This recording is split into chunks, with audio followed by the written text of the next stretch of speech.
started writing the poem and telling the story at the beginning. So I called my dad when I finished it and said, Dad, I wrote this poem, and I talked about how Grandma taught you how to play in the key of G, and now you play it. And he was like, well, it's really key of G flat, really, it wasn't. And I was like, well, the poem is called the key of G now, and I can't change it.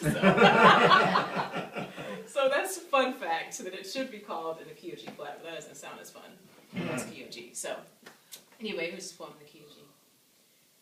I was born of tambourine and hand clap, foot stomp on old wooden church floors.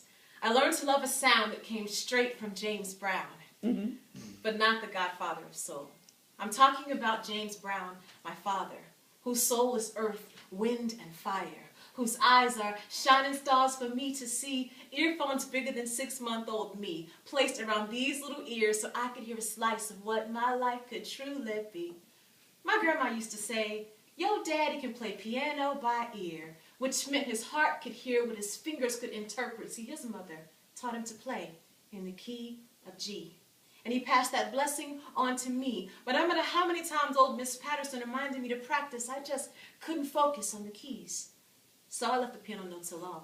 I picked up a pen and a microphone. I learned to live by ear, listening to the bass, blasting from my $20 boombox like ripples of water to the floor of my bedroom. And the only keys I press to record and play, so I captured my favorite song off the radio. This poem is for the quiet storm. It's for the request line. It's for the first time I understood the magnitude of shh, don't talk, just listen.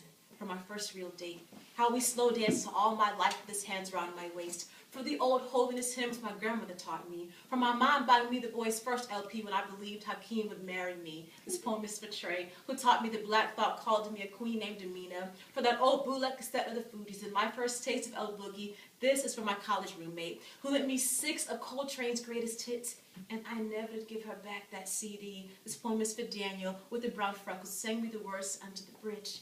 See, one day, I'm going to have kids, and they're going to look up at me and say, Mommy, where do samples come from?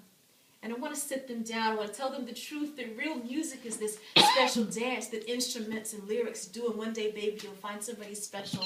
You'll do that dance too. Because I want them to listen to Coltrane in the womb. I want them to know that a 45 is more than a loaded weapon, that needles and records go perfect together. And maybe in life, I'll only get my 16 bars. But I hope my eyes are shining stars for them to see, because I want to teach them how to live by ear and play in the key. Oh.